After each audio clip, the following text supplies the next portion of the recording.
A rare daytime meteor, Kathleen Wynne's formula for success, why marriages succeed and fail. I'm Affan Chowdhry, welcome to Globe Now. Witnesses described it as a fireball and reported hearing a sonic boom. Here is footage of what is believed to be a rare daytime meteor entering the Earth's atmosphere. It happened over southern Ontario on Sunday afternoon, and it didn't take long for people to take to Twitter, creating a spike in tweets citing the word meteor.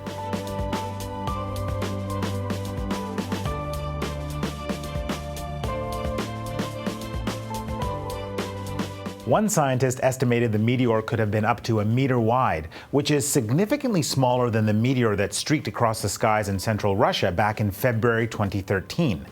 That space rock was 19 meters wide. It had the energy of 500,000 tons of TNT, and its shockwave went around the globe twice. That meteor also damaged buildings, broke windows, and injured 1,000 people. Thankfully, the southern Ontario meteor didn't cause any damage that we know of, but it's those bigger meteors that are of concern to scientists. And here's a worrying fact. Scientists have underestimated how many big meteors or asteroids are on a collision course with our planet. Apparently, they've identified 500 of them, but there could be as many as 20 million small asteroids that are on paths that bring them close to Earth. Now stay with us. Up next, we chat with Adam Radwanski about the Ontario election. Well, the buses rolled out of Queen's Park for the first full day of campaigning in the Ontario election. And the Globe's Adam Radwanski is here to discuss. Welcome, Adam. Thank you. What are the three things Kathleen Wynne needs to do to win? Well, one of them is keep it about herself as much as possible. She polls ahead of her own party. She does not want to steal Dalton McGuinty, and she needs to keep her own popularity up.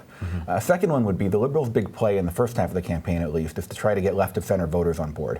They figure if they can cut into the NDP's support, that can give them a really good chance to have a one-on-one battle with Tim Hudak's Conservatives in the second half of the campaign.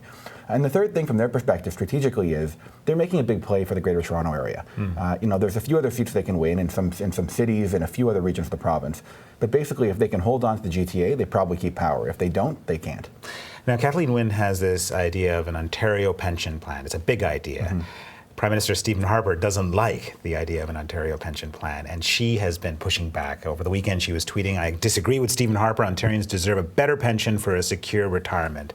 What's she doing? Well, actually, it's funny because she made it sound as though he had started the fight. She's been goading him for a while, and she has this line about Stephen Harper, get out of the way, that kind of thing. I think, look, as I said, you've got a thing here where they want to fight on behalf of the left of center. They want to rally those voters around them. There's not a lot of votes to lose with left-of-center voters or even centrist voters by picking a fight with Stephen Harper. Conservatives like him, but those people aren't going to vote for her anyway.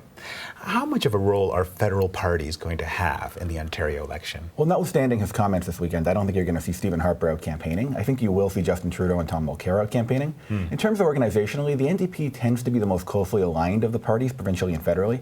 Otherwise, you'll see a little bit. One thing to keep in mind here is I'm sure the Conservatives and Liberals will help out. It's not always actually helpful to have the same party in power provincially as it is federally.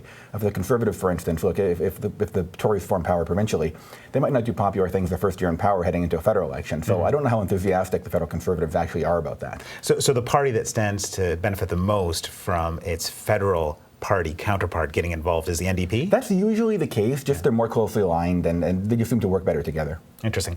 Now let's talk about Andrea Horwath. She is defending, her triggering this election, but she also has problems on the union front. Tell me about that.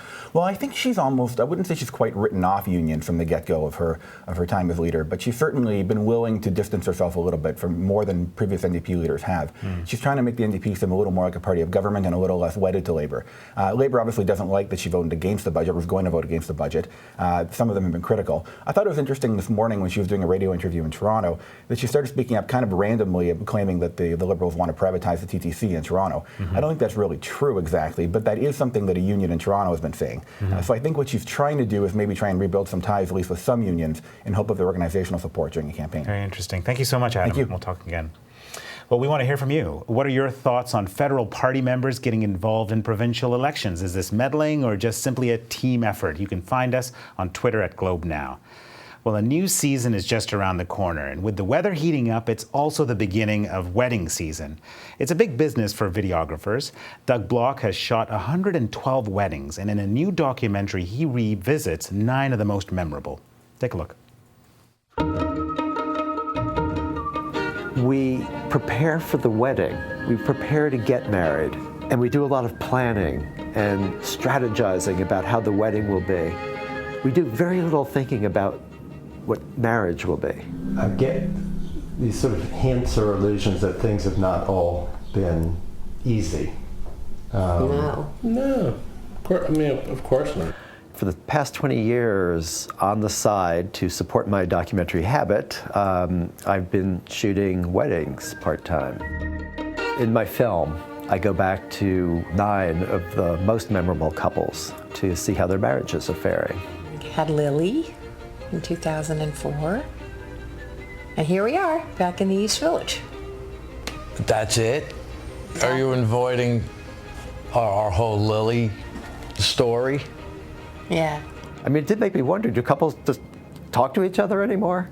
You know, love is a kind of a interesting concept when you think about keeping love alive over a period of 30, 40, 50 years. What do you think marriage was going to be? I have no idea. Doug, you're asking me these questions from a long time ago. You know, you come together, you decide you're going to spend the rest of your life with this one person, and then life happens. You have kids, and even if they're perfectly healthy, they're a challenge, and they suck up your time and energy, and they really test your ability to pay attention to your spouse. We waited a little late getting married. And I always kid him. I said, if we had gotten together when we first met, we probably could have had the kids. We had Caroline. We tried to have more, and it wasn't in the cards. What I learned is marriage is hard work, and happily ever after is complicated. And if you're in Toronto, you can catch that documentary at the Bloor Cinema beginning May 23rd. That's it for today's show. Thanks for joining us. If you've got a moment, hop onto Twitter. Did you see the reported meteor over southern Ontario on Sunday? Also, whether you live in Ontario or outside, who do you think should be the next Premier of Ontario? You can find us at Globe Now. I'm Affan Chowdhry. Thanks again for watching.